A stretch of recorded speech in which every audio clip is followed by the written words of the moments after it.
ಹೆಚ್ಐ ನ್ಯೂಸ್ಗೆ ಸ್ವಾಗತ. ನಾನು ಪ್ರಿಯಾ. ಈಗ ಹೆಡ್ಲೈನ್ಸ್. ದಸರಾ ಉದ್ಘಾಟನೆಗೆ ಬಾನು ಮುಷ್ತಾಕ್ ಅವರಿಗೆ ಆಹ್ವಾನ. ಆಗಸ್ಟ್ 29ರ ಪಾದಯಾತ್ರೆಯಲ್ಲಿ ರಾಹುಲ್ ಗಾಂಧಿ ಜೊತೆಗೆ ಸಿದ್ದರಾಮಯ್ಯ ಭಾಗಿ. ದಸರಾ ವೀಕ್ಷಣೆಗೆ ಆಗಮಿಸಲು ಸಚಿವ ರಾಜನಾಥ್ ಸಿಂಗ್ ಅವರಿಗೆ ಸಿಎಂ ಪತ್ರ. ಆಸ್ತಿ ವಿವರ ಮುಚ್ಚಿಟ್ಟ ಆರೋಪ ವಿಚಾರಣೆ ಕೈಗೆತ್ತಿಕೊಂಡ ಸುಪ್ರೀಂ ಕೋರ್ಟ್. ಸಂಸದ ಶ್ರೇಯಸ್ ಪಟೇಲ್ಗೆ ನ್ಯಾಯಾಲಯದ ನೋಟಿಸ್. ಜಾನಪದ ಎಂದರೆ ಜನರ ಜ್ಞಾನ, ಮಾನವ ಕುಲಕ್ಕೆ ಬೇಕಾಗಿರುವ ಸಂಸ್ಕಾರವೇ ಜಾನಪದ. ಎಡಿಸಿ ವಿ ಮಂಜುನಾಥ್ ಅಭಿಪ್ರಾಯ. ಈ ಬಾರಿ ವಿಶ್ವವಿಖ್ಯಾತ ದಸರಾ ಮಹೋತ್ಸವವನ್ನು ಬೂಕರ್ ಪ್ರಶಸ್ತಿ ಪುರಸ್ಕೃತರಾದ ಶ್ರೀಮತಿ ಬಾನು ಮುಷ್ತಾಕ್ ಅವರು ಉದ್ಘಾಟಿಸಲಿದ್ದು, ಜಿಲ್ಲಾಡಳಿತದ ವತಿಯಿಂದ ಬಾನು ಮುಷ್ತಾಕ್ ಅವರನ್ನು ಗೌರವದಿಂದ ಆಹ್ವಾನಿಸಲಾಗುವುದೆಂದು ಮುಖ್ಯಮಂತ್ರಿ ಸಿದ್ದರಾಮಯ್ಯ ತಿಳಿಸಿದರು.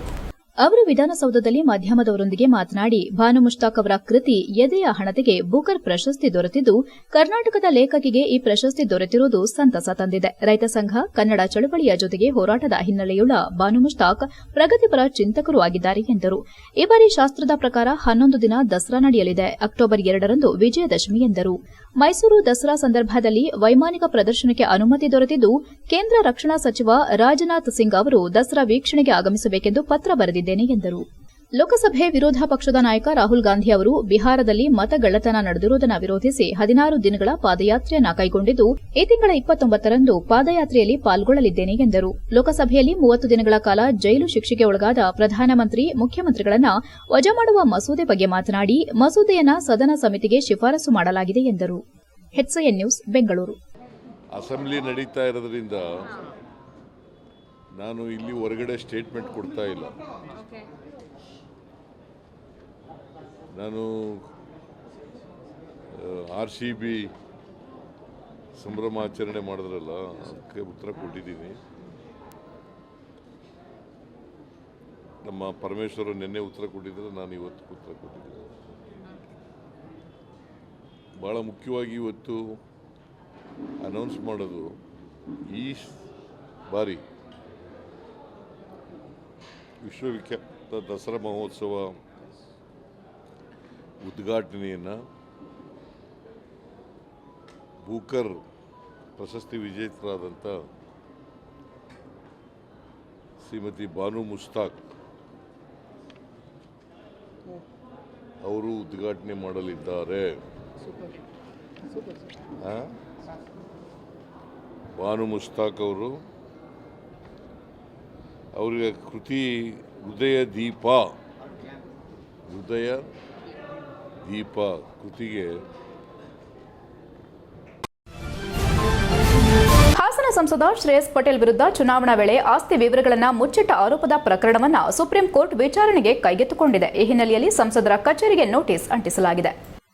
ಹಾಸನದ ಡಿಸಿ ಕಚೇರಿ ಕಟ್ಟಡದಲ್ಲಿರುವ ಸಂಸದರ ಕಚೇರಿಗೆ ಸುಪ್ರೀಂ ಕೋರ್ಟ್ ನಿರ್ದೇಶನದಂತೆ ವಕೀಲ ಪೂರ್ಣಚಂದ್ರ ತೇಜಸ್ವಿ ನೋಟಿಸ್ ಅಂಟಿಸಿದ್ರು. ಅವರು ಲೋಕಸಭಾ ಚುನಾವಣೆಯಲ್ಲಿ ಜೆಡಿಎಸ್ ಚುನಾವಣಾ ಏಜೆಂಟ್ ಆಗಿದ್ರು. ಅಕ್ಟೋಬರ್ 6ರಂದು ವಿಚಾರಣೆಗೆ ಹಾಜರಾಗುವಂತೆ ಸೂಚಿಸಿರುವ ನೋಟಿಸ್ ಶ್ರೇಯಸ್ ಪಟೇಲ್ ವಿರುದ್ಧದ ಪ್ರಕರಣಕ್ಕೆ ಸಂಬಂಧಿಸಿದೆ. ಆರೋಪದಂತೆ ಅವರು ಬೆಂಗಳೂರಿನಲ್ಲಿ ಕೋಟ್ಯಾಂತರ ರೂಪಾಯಿ ಮೌಲ್ಯದ ಆಸ್ತಿಯನ್ನ ತಮ್ಮ ತಾತ ಮಾಜಿ ಸಂಸದ ಜಿ ಪುಟ್ಟಸ್ವಾಮಿಗೌಡರ ಹೆಸರಲ್ಲಿ ಹೊಂದಿದ್ರು. ಚುನಾವಣಾ ವೇಳೆ ಆಸ್ತಿ ವಿವರಗಳನ್ನು ಬಚ್ಚಿಟ್ಟಿದ್ರು. ಈ ಪ್ರಕರಣದಲ್ಲಿ ಶ್ರೇಯಸ್ ಪಟೇಲ್ ಆ ಆಸ್ತಿಗೆ ತೆರಿಗೆ ಕಟ್ಟಿರೋ ದಾಖಲೆಗಳನ್ನು ಜೆಡಿಎಸ್ ಪಕ್ಷ ಕಾನೂನು ಹೋರಾಟಕ್ಕೆ ಆಧಾರವನ್ನಾಗಿ ಮಾಡಿಕೊಂಡಿದೆ. ಇದೇ ರೀತಿ ಆರೋಪದ ಆಸ್ತಿ ಪ್ರಕರಣದಲ್ಲಿ ಮಾಜಿ ಸಂಸದ ಪ್ರಜ್ವಲ್ ರೇವಣ್ಣ ಸದಸ್ಯತ್ವ ಕಳೆದುಕೊಂಡಿದ್ರು. ಹೈಕೋರ್ಟ್ನಲ್ಲಿ ಮೊದಲು ದಾಖಲಾಗಿದ್ದ ದೂರು ವಜಾಗೊಂಡಿದ್ದರಿಂದ ಜೆಡಿಎಸ್ ಸುಪ್ರೀಂ ಕೋರ್ಟ್ಗೆ ಮೇಲ್ಮನವಿ ಸಲ್ಲಿಸಿತ್ತು. ದೂರು ಸ್ವೀಕರಿಸಿದ ಸರ್ವೋಚ್ಚ ನ್ಯಾಯಾಲಯ ಈಗ ವಿಚಾರಣೆಗೆ ಮುಂದಾಗಿದೆ. HIN news, Haasan.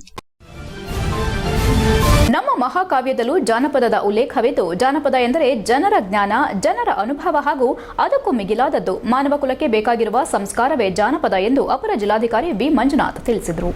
ಹಾಸನ ನಗರದ ಎಂಜಿ ರಸ್ತೆ ಬಳಿ ಇರುವ ಮಹಿಳಾ ಸರ್ಕಾರಿ ಪ್ರಥಮ ದರ್ಜೆ ಕಾಲೇಜು ಸಭಾಂಗಣದಲ್ಲಿ ಕರ್ನಾಟಕ ಜಾನಪದ ಪರಿಷತ್ತು ಮತ್ತು ಕಾಲೇಜು ಕನ್ನಡ ವಿಭಾಗ ಇವರ ಸಂಯುಕ್ತಾಶ್ರಯದಲ್ಲಿ ಹಮ್ಮಿಕೊಳ್ಳಲಾಗಿದ್ದ ವಿಶ್ವ ಜಾನಪದ ದಿನಾಚರಣೆಯನ್ನ ಜ್ಯೋತಿ ಬೆಳಗಿ ಡೋಲು ಬಾರಿಸುವ ಮೂಲಕ ಉದ್ಘಾಟಿಸಿ ಮಾತನಾಡಿದ ಅವರು, ಭಾರತ ದೇಶ ಎಂದರೆ ವಿಶಾಲವಾಗಿದ್ದು ಹಲವಾರು ರಾಜ್ಯಗಳಿದ್ರೂ ನಮ್ಮ ಕರ್ನಾಟಕದಲ್ಲಿ ಜಾನಪದ ವಿಶ್ವವಿದ್ಯಾಲಯವಿದೆ ಎಂದರೆ ಮಾನವ ಕುಲಕ್ಕೆ ಹೆಮ್ಮೆಯ ಸಂಗತಿ. ಜಾನಪದ ಎಂಬುದು ಇವತ್ತಿನ ನೆನ್ನೆಯ ಕಲ್ಪನೆಯಲ್ಲ. ಕ್ರಿಸ್ತ ಪೂರ್ವದಿಂದಲೂ ಬಂದಿರೋದು. ನಮ್ಮ ಮಹಾಕಾವ್ಯದಲ್ಲೂ ಜಾನಪದದ ಉಲ್ಲೇಖವಿದೆ. ಜಾನಪದ ಎಂದರೆ ಜನರ ಜ್ಞಾನ, ಜನರ ಅನುಭವ, ಅದಕ್ಕೂ ಮಿಗಿಲಾದದ್ದು ಮಾನವ ಕುಲಕ್ಕೆ ಬೇಕಾಗಿರುವ ಸಂಸ್ಕಾರವೇ ಜಾನಪದ ಎಂದರು. ಕರ್ನಾಟಕದಲ್ಲಿ ಜಾನಪದಕ್ಕೆ ಸಂಬಂಧಿಸಿದಂತೆ ಸಂಶೋಧನೆ ಕೂಡ ಮಾಡಿದೆ. ನಮ್ಮ ಜಾನಪದ ಸಂಸ್ಕೃತಿ ಎಂಬುದು ಎಲ್ಲೆಡೆ ಪ್ರಖ್ಯಾತಿ ಪಡೆದಿದೆ. ಕಲೆಯನ್ನ ಪೂಜಿಸಬೇಕು, ಕಲೆಗಿರುವ ಬದ್ಧತೆ ಇರಬೇಕು. ಜಾನಪದ ಶೈಲಿಯಲ್ಲಿ ಹಲವಾರು ವಿಧಗಳಿವೆ. ಕಲೆಗೆ ಯಾವುದೇ ವಯಸ್ಸಿಲ್ಲ. ಇತಿಹಾಸ ಬಲ್ಲದವರು ಇತಿಹಾಸವನ್ನ ಸೃಷ್ಟಿ ಮಾಡಲು ಸಾಧ್ಯವಿಲ್ಲ. ಇರುವ ಅವಕಾಶದಿಂದ ವಂಚಿತರಾಗದೆ ಬಳಸಿಕೊಳ್ಳಿ. ಇರುವ ಪ್ರತಿಭೆಯನ್ನ ಹೊರತನ್ನಿ. ಜನಪದ ಎಂಬುದು ಅಮೂಲ್ಯವಾದದ್ದೆಂದು ಹೇಳಿದರು. ಕರ್ನಾಟಕ ಜಾನಪದ ಪರಿಷತ್ತು ಜಿಲ್ಲಾ ಘಟಕದ ಅಧ್ಯಕ್ಷ ಡಾ ಹಂಪನಹಳ್ಳಿ ತಿಮ್ಮೇಗೌಡ ಪ್ರಾಸ್ತಾವಿಕ ನುಡಿಯಲ್ಲಿ ಮಾತನಾಡಿ, ಜನಪದ ಕಲೆಗಳನ್ನು ಮುಂದಿನ ತಲೆಮಾರಿಗೂ ಕೊಂಡೊಯ್ಯಲು ಮುಂದಾಗಬೇಕು. ಜನ ಎಲ್ಲಿರ್ತಾರೋ ಅಲ್ಲಿ ಜನಪದ ಕಲೆ ಇರುತ್ತದೆ. ಜನರು ಇಲ್ಲದಿದ್ದರೆ ಜನಪದ ಅಂದು ಉಳಿಯುವುದಿಲ್ಲ. ಜನಪದ ಕಲೆಗಳಿಗೆ ಜಾತಿ ಎಂಬುದು ಇರೋದಿಲ್ಲ ಎಂದರು. ಒಂದು ಸಮುದಾಯಕ್ಕೆ ತನ್ನ ಜಾನಪದವನ್ನ ಉಳಿಸಿ ಬೆಳೆಸುವ ಜವಾಬ್ದಾರಿ ಇರುತ್ತದೆ. ಯುವಜನಾಂಗ ಹೆಚ್ಚು ಆಸಕ್ತಿ ವಹಿಸಬೇಕು. ಯುವಜನಾಂಗಕ್ಕೆ ಜಾಗೃತಿ ಮೂಡಿಸಲು ಶಾಲಾ ಕಾಲೇಜುಗಳಲ್ಲಿ ಇಂತಹ ಕಾರ್ಯಕ್ರಮ ಹಮ್ಮಿಕೊಳ್ಳಲಾಗಿದೆ. ಇಡೀ ಭಾರತದಲ್ಲಿ ಅಕಾಡೆಮಿ ಸಂಸ್ಥಾಪನೆ ಮಾಡಿದೆ ಎಂದರೆ ಅದು ಕರ್ನಾಟಕ ಮಾತ್ರ ಎಂದು ಶ್ಲಾಘಿಸಿದರು. ಕಾರ್ಯಕ್ರಮಕ್ಕೂ ಮೊದಲು ನಗರದ ಎಂಜಿ ರಸ್ತೆ ಬಳಿಯಿಂದ ಆಕರ್ಷಕ ಸಾಂಸ್ಕೃತಿಕ ಕಲಾ ತಂಡದೊಂದಿಗೆ ಮೆರವಣಿಗೆ ಮೂಲಕ ಮಹಿಳಾ ಸರ್ಕಾರಿ ಕಾಲೇಜಿಗೆ ಆಗಮಿಸಿದ್ರು. ಇದೇ ವೇಳೆ ಮಹಿಳಾ ಸರ್ಕಾರಿ ಪ್ರಥಮ ದರ್ಜೆ ಕಾಲೇಜು ಪ್ರಾಂಶುಪಾಲೆ ಕೆಜಿ ಕವಿತಾ, ಜಾನಪದ ವಿದ್ವಾಂಸ ಮೇಟಿಕೆರೆ ಹಿರಿಯಣ್ಣ, ಸಾಹಿತಿ ಎನ್ಎಲ್ ಚನ್ನೇಗೌಡ, ಹಿರಿಯ ಕಲಾವಿದ ಗ್ಯಾರಂಟಿ ರಾಮಣ್ಣ, ಕನ್ನಡ ವಿಭಾಗದ ಮುಖ್ಯಸ್ಥರಾದ ಬಿಎಚ್ ರಾಮೇಗೌಡ, ಐಕ್ಯೂಎಸಿ ಸಂಚಾಲಕ ಎಸ್ ಯೋಗೇಶ್, ಕಲಾವಿದರ ಸಂಘದ ಅಧ್ಯಕ್ಷ ಮೈಕ್ ಕುಮಾರ್, ಕಲಾವಿದ ದುದ್ದಾ ಯೋಗೇಂದ್ರ, ಕಾರ್ಯದರ್ಶಿ ಬಿಟಿ ಮಾನವ ಇತರರು ಉಪಸ್ಥಿತರಿದ್ದರು. ಪುರುಷೋತ್ತಮ್ ಸ್ವಾಗತಿಸಿದ್ರು. ಸಿಂಚನ ನಿರೂಪಿಸಿದ್ರು.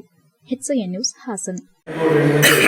ಯುನೆಸ್ಕೋದಲ್ಲಿ ನಾವು ಕರ್ನಾಟಕವನ್ನು ಗುರುತಿಸಿಕೊಂಡಿದ್ದೀವಿ ಅಂದರೆ ಮತ್ತೆ ಒಂದು ಭಾರತ ದೇಶ ಅಂದರೆ ವಿಶಾಲವಾದಂಥ ಭಾರತ ದೇಶ 140 ಕೋಟಿ ಜನಸಂಖ್ಯೆಯ ಭಾರತ ದೇಶದಲ್ಲಿ ಹಲವಾರು ರಾಜ್ಯಗಳಿಗೂ ಸಹ ನಮ್ಮ ಕರ್ನಾಟಕ ರಾಜ್ಯದಲ್ಲಿ ಜನಪದ ಒಂದು ವಿಶ್ವವಿದ್ಯಾಲಯ ಇದೆ ಅಂದರೆ ನಮಗೆ ಒಂದು ಹೆಮ್ಮೆಯ ಸಂಗತಿ, ಮಾನವ ಕುಲಕ್ಕೆ ಹೆಮ್ಮೆಯ ಸಂಗತಿ.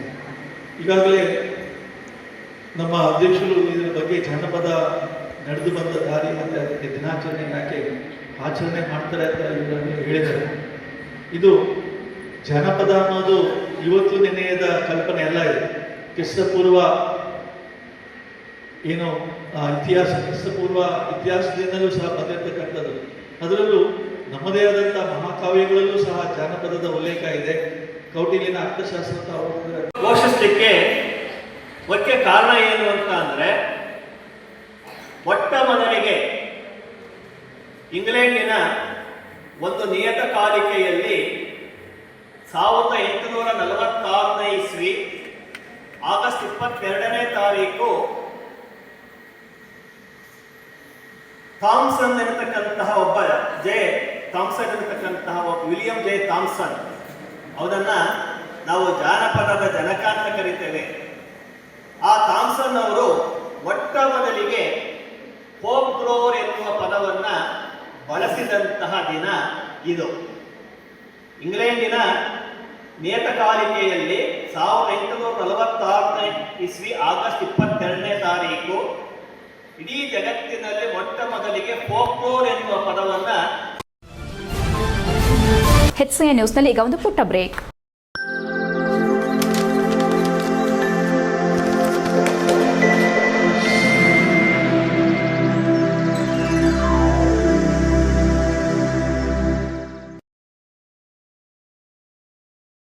ಬ್ರೇಕ್ನ ನಂತರ HCN ನ್ಯೂಸ್ಗೆ ಸ್ವಾಗತ.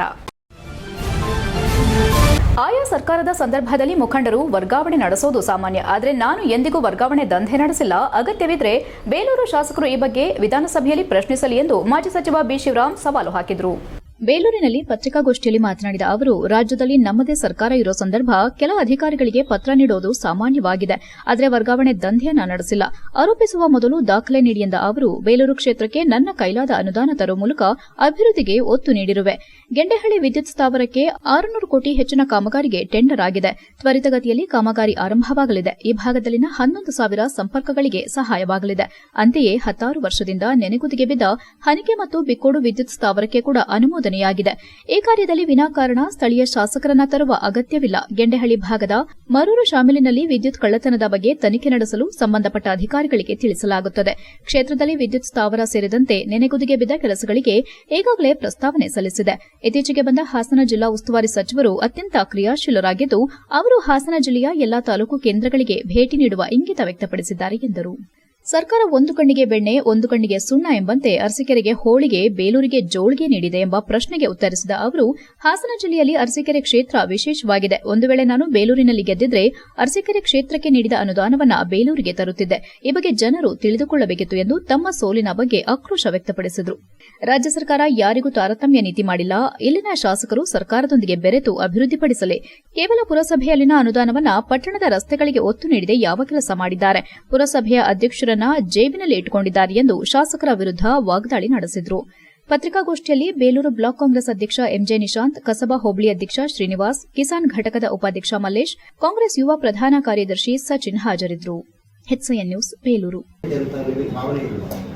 ನನಗೆ ಅನಿಸಿಲ್ಲ, ನಾವೇನು ಆ ಥರ ಆರೋಪ ನಿಂದನೆ ಮಾಡಿಕೊಂಡು ಕೆಲಸ ಮಾಡಬೇಡಿ ಅಂತ ಅಡ್ಗಾಲ ಹಾಕ್ಕೊಂಡು ಒಂದು ನಿದರ್ಶನ ತೋರಿಸಿದ್ರೆ ಹೇಳಿದರೆ ಏನಾಗಿ ನಾನು ಮಾಡ್ತಾ ಇದ್ದೀನಿ. ಅವ್ರು ಮಾಡೋದಕ್ಕೆ ನಾವು ಯಾವುದಕ್ಕೂ ಯಾಕೆ ಮಾಡ್ತಾ ಇದ್ದೀನಿ, ಏನು ಮಾಡ್ತಾ ಇದ್ದೆ, ನಾನು ಯಾವಾಗ ಎಲ್ಲಿ ಕೇಳಿಲ್ಲ, ಪ್ರಶ್ನೆ ಮಾಡಿಲ್ವಲ್ಲ.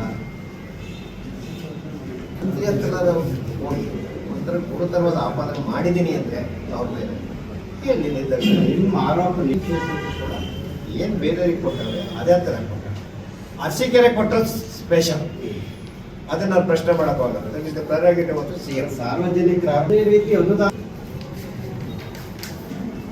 ಕೇಳಕ್ ಹೋದಾಗ ಏನು ಹೇಳ್ತಾರೆ ಗೊತ್ತಾ, ನಿಮ್ಮ ಶಾಸಕರಿಗೆ ಕೊಟ್ಟಿದ್ದೀವಪ್ಪ ನಿಮ್ಗೆ ಕೊಟ್ಟವ ಅಂತ ಆಡಿಟ್ ಮೇಲೆ ಮತ್ತೆ ಕೇಳ್ತಾರೆ. ವರ್ಗಾವಣೆ ಮಾಡಿಸ್ತಾರೆ, ಯಾರು ಹೇಳಿದ್ರು ಮಾಡ್ತಾರೆ ಅಂದರೆ ಅದಕ್ಕೇನಂದ್ರೆ ಸರ್ಕಾರ ಇದ್ರೆ ಒಂದು ಲೆಕ್ಕ ಕೊಟ್ಟು ಇಸ್ಕೊಂಡು ಮಾಡ್ತಾರೆ, ಮಾಡಬಾರ್ದು ಅಂತ ಹೇಳೋಕ್ಕಾಗಲ್ಲ. ಎಫ್ಆರ್ಎಸ್ ನಿಲ್ಲಿಸಲು ಒತ್ತಾಯಿಸಿ ಆಗಸ್ಟ್ 21ರಂದು ಕಪ್ಪು ದಿನಾಚರಣೆ ಕರ್ನಾಟಕ ರಾಜ್ಯ ಅಂಗನವಾಡಿ ನೌಕರರ ಸಂಘ ಸಹಿ ಸಂಗ್ರಹ ಮಾಡಲಾಯಿತು. ಹಾಸನ ಜಿಲ್ಲಾಧ್ಯಕ್ಷೆ ಎಂಬಿ ಪುಷ್ಪ ಮಾತನಾಡಿ, ಎಫ್ಆರ್ಎಸ್ ಅನ್ನ ರದ್ದು ಮಾಡಿ ಐಸಿಡಿಎಸ್ ಯೋಜನೆಯನ್ನ ಖಾಯಂ ಮಾಡಬೇಕು. ಗುಜರಾತ್ ಹೈಕೋರ್ಟ್ ತೀರ್ಪಿನಂತೆ ಸಿ ಮತ್ತು ಡಿ ಗುಂಪಿನ ನೌಕರರೆಂದು ಪರಿಗಣಿಸಬೇಕು. 2018ರಿಂದ ಅನ್ವಯವಾಗುವಂತೆ ವೇತನ ಹೆಚ್ಚಿಸಿ ಫಲಾನುಭವಿಗಳ ಘಟಕ ವೆಚ್ಚ ಹೆಚ್ಚಿಸಬೇಕೆಂದು ಒತ್ತಾಯಿಸಿ 2025ರ ಆಗಸ್ಟ್ 21ರಂದು ಕಪ್ಪು ಪಟ್ಟಿ ಧರಿಸುವ ಮುಖಾಂತರ ಕಪ್ಪು ದಿನವನ್ನು ಆಚರಿಸುತ್ತಿದ್ದೇವೆ ಎಂದರು. ಈ ಸಂದರ್ಭದಲ್ಲಿ ನಾವು ಸರ್ಕಲ್ ಮತ್ತು ಸಹಾಯಕಿಯರು ಸಹಿ ಮಾಡಿದ ಮನವಿಯನ್ನ ತಮಗೆ ಕಳುಹಿಸುತ್ತಿದ್ದೇವೆ. ಪ್ರಾಜೆಕ್ಟ್ನ ಕಾರ್ಯಕರ್ತರು ಈ ಮನವಿಗೆ ಸ್ಪಂದಿಸದಿದ್ದರೆ ನವೆಂಬರ್ ಮತ್ತು ಡಿಸೆಂಬರ್ನಲ್ಲಿ ಕೇಂದ್ರ ಸಚಿವರ ಮನೆ ಮುಂದೆ ಅನಿರ್ದಿಷ್ಟಾವಧಿ ಹೋರಾಟ ರೂಪಿಸಲಾಗುವುದೆಂದು ಎಚ್ಚರಿಕೆಯನ್ನ ಈ ಮುಖಾಂತರ ಕೊಡುತ್ತಿದ್ದೇವೆ ಎಂದರು. ಭಾರತದಲ್ಲಿ ಮಾನವ ಅಭಿವೃದ್ಧಿ ಸೂಚ್ಯಂಕಕ್ಕಿರುವ ಏಕೈಕ ಯೋಜನೆ ಐಸಿಡಿಎಸ್ ಮಾತ್ರ. ಈ ಯೋಜನೆಗೆ ಇಂದು 50 ವರ್ಷಗಳಾಗುತ್ತಾ ಬರುತ್ತಿದೆ. ಈ ಯೋಜನೆಯನ್ನ ಸರಳೀಕರಿಸಿ ಫಲಾನುಭವಿಗಳನ್ನು ಆಕರ್ಷಿಸಲು ಸರ್ಕಾರಗಳು ಕ್ರಮ ರೂಪಿಸಬೇಕಿತ್ತು. ಆದರೆ ಅದರ ಬದಲಾಗಿ ಸಂಕೀರ್ಣಗೊಳಿಸಲಾಗುತ್ತಿದೆ. ಯಾವುದೇ ಸೌಲಭ್ಯಗಳನ್ನು ಕೊಡದೆ ಮುಖಚರ್ಯೆ ಗುರುತಿಸುವ ಕ್ರಮ ಎಫ್ಆರ್ಎಸ್ ಅನ್ನು ಅಳವಡಿಸಿದ್ರಿಂದ ಕ್ಷೇತ್ರ ಮಟ್ಟದಲ್ಲಿ ಹಲವಾರು ತೊಂದರೆಗಳು ಅನುಭವಿಸುವಂತಾಗಿದೆ. 2013ರ ಆಹಾರ ಭದ್ರತಾ ಕಾಯ್ದೆ ಆಶಯವೇನೆಂದರೆ ಯಾವುದೇ ಫಲಾನುಭವಿ ಹಸಿವಿನಿಂದ ನರಳಬಾರದು ಮತ್ತು ಸುಪ್ರೀಂ ಕೋರ್ಟ್ ನಿರ್ದೇಶನದ ಆಶಯವೇನೆಂದರೆ ಆಧಾರ್ ಕಾರ್ಡ್ ಇಲ್ಲ ಎಂಬ ನೆಪದಲ್ಲಿ ಸಬ್ಸಿಡಿ ಹಾಗೂ ಉಚಿತವಾಗಿ ಸಿಗುವ ಸೌಲಭ್ಯಗಳಿಂದ ಫಲಾನುಭವಿಗಳಿಗೆ ವಂಚನೆಯಾಗಬಾರದು. ಈ ಆಶಯಗಳನ್ನು ಸಂರಕ್ಷಣೆ ಮಾಡಬೇಕಾದ ಸರ್ಕಾರಗಳು ಇಂದು ಎಫ್ಆರ್ಎಸ್ ಅನ್ನು ಕಡ್ಡಾಯಗೊಳಿಸುವ ಮುಖಾಂತರ ಫಲಾನುಭವಿಗಳ ಹಕ್ಕನ್ನು ನಿರಾಕರಿಸುತ್ತಿವೆ ಎಂದರು. ಈ ಸಂದರ್ಭದಲ್ಲಿ ಹಾಸನ ತಾಲೂಕು ಅಧ್ಯಕ್ಷೆ ಟಿಎಚ್ ಜಯಂತಿ, ಖಜಾಂಚಿ ಮೀನಾಕ್ಷಿ, ತಾಲೂಕು ಮುಖಂಡರಾದ ರಿಹಾನಾ ಬಾನು, ಬಿಎಸ್ ಮಧು, ರಿಜ್ವಾನಾ ಬಾನು ಹಾಜರಿದ್ದರು. HCN news Haasan.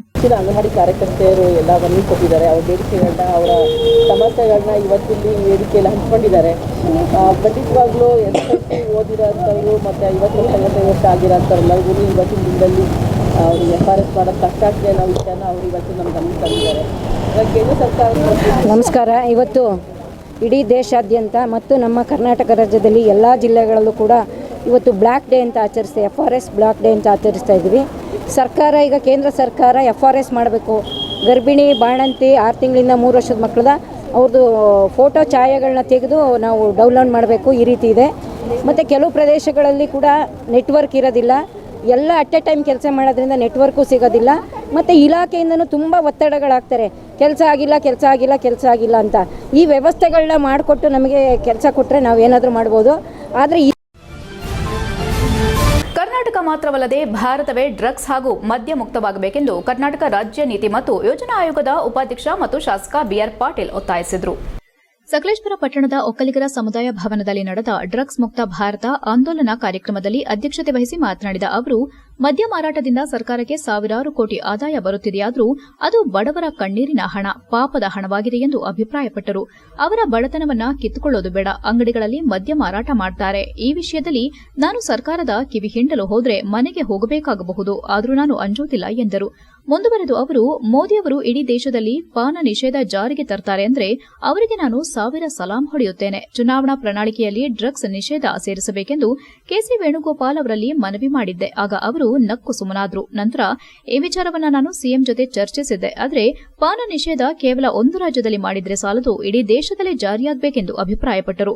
ಮಹಾರಾಷ್ಟ್ರದ ಡ್ರಗ್ ವಿರೋಧಿ ಹೋರಾಟಗಾರ ಅವಿನಾಶ್ ಕಾಕಡೆ ಮಾತನಾಡಿ, ಊರಿನ ತುಂಬಾ ನಶಾಮುಕ್ತ ಕೇಂದ್ರಗಳಿರಬೇಕೇ ಅಥವಾ ಯುವಕರು ನಶೆಯಲ್ಲಿ ಮುಳುಗುವಂತಹ ಸ್ಥಳವಿರಬೇಕೆ ಎಂಬ ಪ್ರಶ್ನೆಯನ್ನ ಎತ್ತಿದ್ರು. ಮನುಷ್ಯನಿಗೆ ಬೌದ್ಧಿಕ ಮತ್ತು ದೈಹಿಕ ಅಗತ್ಯಗಳಿವೆ. ರೊಟ್ಟಿ, ಶಿಕ್ಷಣ ಸೇರಿದಂತೆ ಮೂಲ ಅಗತ್ಯತೆಗಳೊಂದಿಗೆ ಯೋಚನಾ ಶಕ್ತಿ ಬೆಳೆಸೋ ಸಾಮರ್ಥ್ಯ ಇರಬೇಕು ಎಂದರು. ನಶೆಯಿಂದ ಮುಕ್ತವಾದಾಗ ಮಾತ್ರ ಸಮಾಜದಲ್ಲಿ ನೆಮ್ಮದಿ ಸಾಧ್ಯ. ಪೋಷಕರು ಉತ್ತಮ ಶಿಕ್ಷಣ ಪಡೆದಿದ್ರೆ ಮುಂದಿನ ತಲೆಮಾರು ಉತ್ತಮ ಪ್ರಜೆಗಳಾಗ್ತಾರೆ. ಆದರೆ ಮಕ್ಕಳು ನಶೆಯಲ್ಲಿ ತೊಡಗಿರುವವರ ನಡುವೆ ಬೆಳೆದರೆ ಅವರನ್ನು ಅನುಸರಿಸಿ ಡ್ರಗ್ಸ್ಗೆ ಬಲಿಯಾಗ್ತಾರೆ. ಇದು ದೇಶಕ್ಕೆ ಮಾರಕ ಎಂದು ಎಚ್ಚರಿಸಿದರು. ಮಾಜಿ ಶಾಸಕ ಎಚ್ಎಂ ವಿಶ್ವನಾಥ್ ಮಾತನಾಡಿ, ಮಕ್ಕಳನ್ನ ಗುರಿಯಾಗಿಸಿಕೊಂಡು ಭಾರತವನ್ನ ಡ್ರಗ್ಸ್ನಲ್ಲಿ ಮುಳುಗಿಸಲು ದೊಡ್ಡ ದೇಶಗಳ ಸಂಚು ನಡೆಯುತ್ತಿದೆ ಎಂದರು. ಅಮೆರಿಕ ಸೇರಿದಂತೆ ಕೆಲವು ರಾಷ್ಟ್ರಗಳು ನಮ್ಮ ದೇಶದ ಮಕ್ಕಳನ್ನ ವ್ಯಸನಕ್ಕೆ ದಾಸರನ್ನಾಗಿ ಮಾಡುವ ಮೂಲಕ ಮುಂದಿನ ಉತ್ತಮ ಪ್ರಜೆಗಳು ಹುಟ್ಟದಂತೆ ತಡೆಯಲು ಯತ್ನಿಸುತ್ತಿವೆ. ಇದು ರಾಷ್ಟ್ರ ವಿರೋಧಿ ಸಂಚು ಎಂದು ಹೇಳಿದರು. ಗಾಂಧಿವಾದಿ ಪ್ರಸನ್ನ ಕಾರ್ಯಕ್ರಮವನ್ನು ಉದ್ಘಾಟಿಸಿ ಮಾತನಾಡಿ, ಮಾದಕ ವಸ್ತು ಮುಕ್ತ ಭಾರತ ಕಟ್ಟೋ ಕಾರ್ಯದಲ್ಲಿ ಸಕಲೇಶಪುರದ ಜನರ ಜೊತೆ ಕೈಜೋಡಿಸುವುದು ತೃಪ್ತಿದಾಯಕವಾಗಿದೆ ಎಂದರು. ನಶೆ ಅನಾದಿ ಕಾಲದಿಂದಲೂ ಇದ್ರೂ ಇಂದಿನ ಮಿತಿಮೀರಿದ ಸೇವನೆ ಆಧುನಿಕತೆಗೆ ಮಾರಕವಾಗಿದೆ. ಮೊಬೈಲ್ ಬಳಕೆಯು ಒಂದು ಮಾದಕತೆ. ಬದುಕನ್ನು ಸಂಭ್ರಮಿಸಲು ಮಕ್ಕಳ ಹಿತರಕ್ಷಣೆ ಮುಖ್ಯ. ಪೋಷಕರು ಮಕ್ಕಳಿಗೆ ಹೆಚ್ಚು ಸಮಯ ನೀಡಬೇಕು. ಅಧಿಕಾರಿಗಳು ಜಾಗೃತರಾಗಿರಬೇಕು. ಚಳುವಳಿಗಾರರು ಮುನ್ನಡೆಯಬೇಕೆಂದು ಕರೆ ನೀಡಿದ್ರು. ದೇವರನ್ನ ಪೀಠದಿಂದ ಕೆಳಗಿಟ್ಟು ಅಮಲನ್ನ ಪೀಠದ ಮೇಲೆ ಕೂರಿಸಿದ್ದೇವೆ. ದೇವರು ದೇವರಾದ್ರೆ ಡ್ರಗ್ಸ್ ಸೈತಾನ ಎಂದು ಪ್ರಸನ್ನ ಎಚ್ಚರಿಸಿದ್ರು. ಡಿವೈಎಸ್ಪಿ ಪ್ರಮೋದ್ ಕುಮಾರ್ ಮಾತನಾಡಿ, ಡ್ರಗ್ಸ್ ಸಂಬಂಧಿತ ಮಾಹಿತಿ ತಿಳಿದಿದ್ರೂ ಮೌನ ವಹಿಸುವುದು ಅಪಾಯಕಾರಿಯಾಗಿದೆ. ಅದು ಪರೋಕ್ಷವಾಗಿ ವ್ಯಸನಕ್ಕೆ ಪ್ರೋತ್ಸಾಹ ನೀಡಿದಂತಾಗುತ್ತದೆ. ಪೊಲೀಸರು ಸಮಾಜದ ಒಳಿತಿಗಾಗಿ ಮುನ್ನಡೆಯುತ್ತಿದ್ದಾರೆ. ಪ್ರತಿಯೊಬ್ಬರೂ ಇಲಾಖೆಯೊಂದಿಗೆ ಸಹಕರಿಸಬೇಕು ಎಂದರು. ಬಿಇಒ ಪುಷ್ಪ ಮಾತನಾಡಿ, ನಮ್ಮ ಪರಿಚಯದ ಮನೆಯಲ್ಲಿಯೇ ಮಗ ನಶೆಗೆ ದಾಸನಾಗಿ ತಂದೆ ತಾಯಿಯನ್ನ ಕಾಡುತ್ತಿರುವುದನ್ನು ಕಂಡಿದ್ದೇನೆ. ಅದರಿಂದ ಪ್ರತಿ ಶಾಲೆಯಲ್ಲೂ ವ್ಯಸನ ವಿರೋಧಿ ಶಿಕ್ಷಣ ನೀಡಲಾಗುತ್ತಿದೆ. ಮನೆಯಲ್ಲೂ ಪೋಷಕರು ಮಕ್ಕಳ ಜೊತೆಗಿದ್ದು ಜಾಗೃತಿ ವಹಿಸಬೇಕು ಎಂದರು. ಅಲಿಪಾಪ ಮಾತನಾಡಿ, ಸಮಾಜದಲ್ಲಿ ಒಳ್ಳೆಯವರು ಸುಮ್ಮನಿರೋದ್ರಿಂದ ಕೆಟ್ಟವರಿಗೆ ಪರೋಕ್ಷ ಪ್ರೋತ್ಸಾಹ ದೊರೆಯುತ್ತಿದೆ. ಇದರಿಂದ ನಶೆ ವ್ಯಾಪಕವಾಗಿದೆ. ಸಂವಿಧಾನದ ಪೀಠಿಕೆಯಲ್ಲಿ ಸ್ವಾತಂತ್ರ್ಯ, ಸಮಾನತೆ, ಭ್ರಾತೃತ್ವ ಅಂಶಗಳಿವೆ. ಆದರೆ ವ್ಯಸನಿಗಳಿಗೆ ಇದರ ಅರಿವೇ ಇಲ್ಲ. ವ್ಯಸನ ದಾಸತ್ವವು ಮಾನವ ಸಂಬಂಧಗಳ ಅರ್ಥವನ್ನೇ ಕಳಿಸುತ್ತವೆ ಎಂದು ಅಭಿಪ್ರಾಯಪಟ್ಟರು. ಕಾರ್ಯಕ್ರಮದಲ್ಲಿ ಕನ್ನಡ ಸಾಹಿತ್ಯ ಪರಿಷತ್ತಿನ ಅಧ್ಯಕ್ಷರಾದ ಶಾರದಾ ಗುರುಮೂರ್ತಿ, ವೈದ್ಯ ಡಾ ನವೀನ್ ಚಂದ್ರ ಉಪಸ್ಥಿತರಿದ್ದರು. HCN news, Sakleshpur.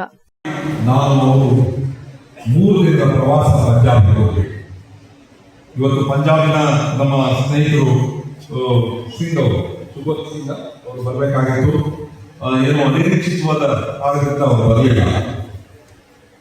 ನಾವಿಬ್ಬರು ಹೋದ್ವಿ ಪಂಜಾಬಿನ ಪರಿಸ್ಥಿತಿಯನ್ನು ನೋಡಿದ್ವಿ. ದೊಡ್ಡ ಆಂದೋಲನ ಅಲ್ಲಿ ಮಾಡಿದ್ರು. ಸಿಮ್ಲಂ ಬಂದಿದ್ರು. ಇಡೀ ದೇಶದ ಎಲ್ಲ ಭಾಗದ ನಾಯಕರು ಬಂದಿದ್ರು. ಅವರ ಚಿಂತನೆ ಒಂದೇ ಇತ್ತು, ಈ ದೇಶವನ್ನ ಡ್ರಗ್ಸ್ ಹೇಗೆ ಮಾಡೋದು. ಪಂಜಾಬ್ನೇ ಯಾಕೆ ಆಯ್ಕೆ ಮಾಡೋದು ಅಂದ್ರೆ ಮಕ್ಕಳು 50 ರಿಂದ 60% ಮಕ್ಕಳು ಡ್ರಗ್ಸ್ಗೆ. मस्तक की रेखा एक दूसरे के साथ नहीं मिलती है. नेचर हमको संदेश देता है कि आप यूनिक हो, यूनिक, आप सबसे अलग हो. और हर व्यक्ति खुद को यूनिक साबित करने के लिए किसी ना किसी तरीके का नशा करता है. उसको जब लगता है कि मेरी कोई सुन रहा नहीं, ऐसे हम बैठे हुए हैं साहब, हम 5 लोग बैठे हैं, चर्चा कर रहे हैं. मेरे घर का छोटा सा बच्चा आता है और वो मेरे नाम से मुझे पुकारता है. जब मैं उसके तरफ ध्यान नहीं देता. HCN ನ್ಯೂಸ್ನಲ್ಲಿ ಈಗ ಒಂದು ಪುಟ್ಟ ಬ್ರೇಕ್.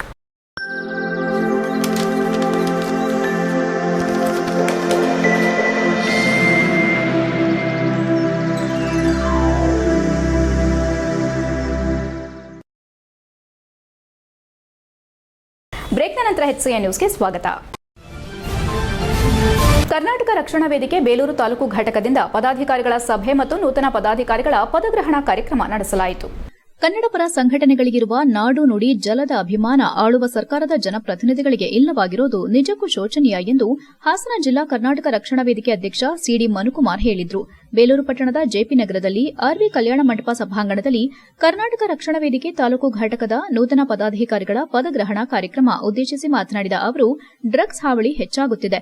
ಈ ಬಗ್ಗೆ ಪ್ರಗತಿಪರರು ಕರವೇ ಸಂಘಟನೆಗಳಿಗೆ ದೂರು ನೀಡಿ ಇದರ ಕಡಿವಾಣ ಹಾಸನದಲ್ಲಿಯೇ ನಡೆಯಲಿ ಎಂದಿದ್ದಾರೆ. ನಾವುಗಳು ಕೂಡ ಪೊಲೀಸರಿಗೆ ಮೌಖಿಕವಾಗಿ ಕೆಳಿಸಿದ್ದು, ಜಾಲ ಪತ್ತೆ ಹಚ್ಚಿ ಹೆಡೆಮುರಿ ಕಟ್ಟಲು ಪೊಲೀಸರು ಮುಂದಾಗಬೇಕಿದೆ ಎಂದ ಅವರು, ಇತ್ತೀಚಿನ ದಿನಗಳಲ್ಲಿ ರಾಜಕೀಯ ಮುಖಂಡರಿಗೆ ನಾಡು ನುಡಿ ಜಲದ ಬಗ್ಗೆ ಯಾವುದೇ ಕಾಳಜಿ ಇಲ್ಲದಾಗಿದೆ.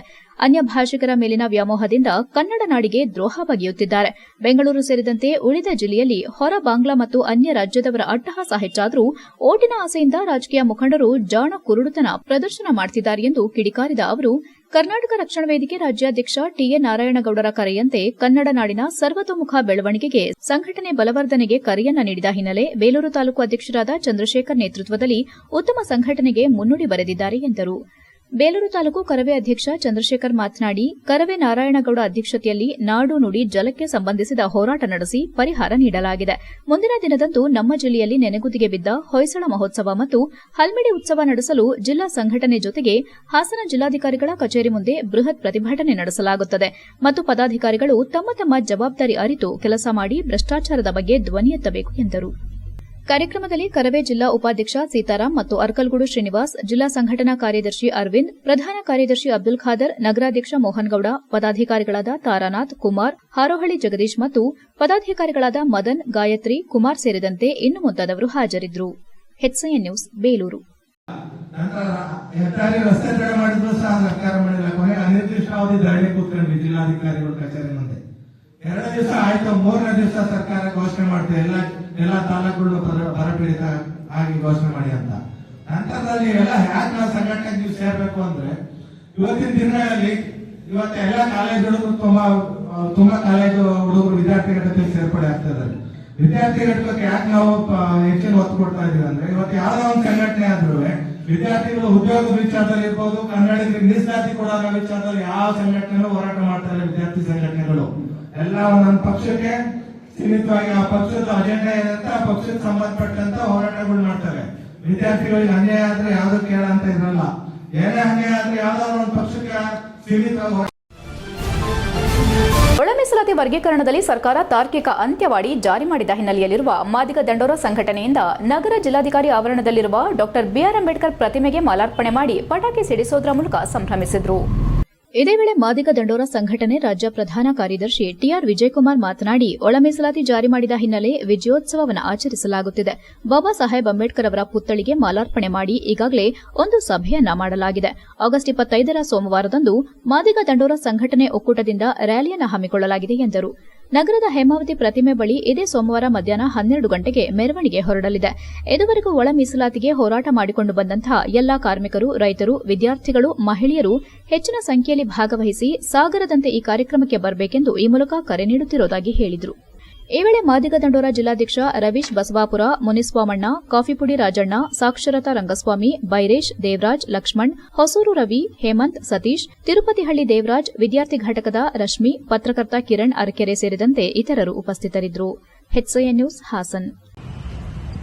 ಕರ್ನಾಟಕ ಸರ್ಕಾರ ಒಳ ಮೀಸಲಾತಿ ಜಾರಿ ಮಾಡಿದಂಥ ಹಿನ್ನೆಲೆಯಲ್ಲಿ ಇವತ್ತು ವಿಜಯೋತ್ಸವವನ್ನು ಆಚರಣೆ ಮಾಡಲಿಕ್ಕೋಸ್ಕರ ಬಾಬಾ ಸಾಹೇಬ್ ಅಂಬೇಡ್ಕರ್ ಅವರ ಪುತ್ಥಳಿಗೆ ಮಾಲಾರ್ಪಣೆಯನ್ನು ಮಾಡಿ ಈಗಾಗಲೇ ಒಂದು ಸಭೆಯನ್ನು ಮಾಡಿದ್ದೇವೆ. ಸೋಮವಾರ ವಿಜಯೋತ್ಸವದ ರ್ಯಾಲಿಯನ್ನು ನಾವು ಮಾದಿಗ ಸಂಘಟನೆಗಳ ವತಿಯಿಂದ, ಮಾದಿಗ ದಂಡೋರ ಮೀಸಲಾತಿ ಹೋರಾಟ ಸಮಿತಿಯಿಂದ ಮತ್ತು ಸಂಘಟನೆಗಳ ಒಕ್ಕೂಟದಿಂದ ಮಾಡ್ತಾ ಇದ್ದೇವೆ. ಆ ಕಾರ್ಯಕ್ರಮಕ್ಕೆ ಸೋಮವಾರ 25ನೇ ತಾರೀಕು ಮಧ್ಯಾಹ್ನ 12 ಗಂಟೆಗೆ ಹೇಮಾವತಿ ಪ್ರತಿಮೆಯಿಂದ ಮೆರವಣಿಗೆ ಹೊರಡುತ್ತೆ. ಅವತ್ತು ಇದುವರೆಗೂ ಕೂಡ ಹೋರಾಟ ಮಾಡ್ಕೊಂಡು ಬಂದಿರತಕ್ಕಂಥ HCN ನ್ಯೂಸ್ನಲ್ಲಿ ಈಗ ಒಂದು ಪುಟ್ಟ ಬ್ರೇಕ್. ಹಾಸನದಲ್ಲಿ 28 ವರ್ಷಗಳಿಂದ ಜನತೆಗೆ ಅತ್ಯುತ್ತಮವಾದ ವೈದ್ಯಕೀಯ ಸೇವೆಯನ್ನು ನೀಡುತ್ತಿರುವ Hemavati multi speciality hospital Hassan. ನಮ್ಮಲ್ಲಿ ದಿನದ 24 ಗಂಟೆಯೂ ಆಕ್ಸಿಡೆಂಟಲ್ ಇಂಜುರೀಸ್ ಮತ್ತು ಎಮರ್ಜೆನ್ಸಿ ಸರ್ವಿಸ್ಗಳನ್ನು ಹೊಂದಿದೆ. ಹೇಮಾವತಿ ಆಸ್ಪತ್ರೆಯ ಡಾಕ್ಟರ್ ನಿಖಿಲ್ ಆರ್ ಭಟ್ ರವರು MS ಆರ್ಥೋಪೆಡಿಕ್ನಲ್ಲಿ ಚಿನ್ನದ ಪದಕ ಪಡೆದು ಸಿಂಗಾಪುರ್ ಜನರಲ್ ಹಾಸ್ಪಿಟಲ್ನಲ್ಲಿ ಫೆಲೋಶಿಪ್ ಇನ್ ಜಾಯಿಂಟ್ ರಿಪ್ಲೇಸ್ಮೆಂಟ್ ಸರ್ಜರಿಯ ಪದವಿ ಪಡೆದು ಸೇವೆಯನ್ನ ಸಲ್ಲಿಸಿರುತ್ತಾರೆ.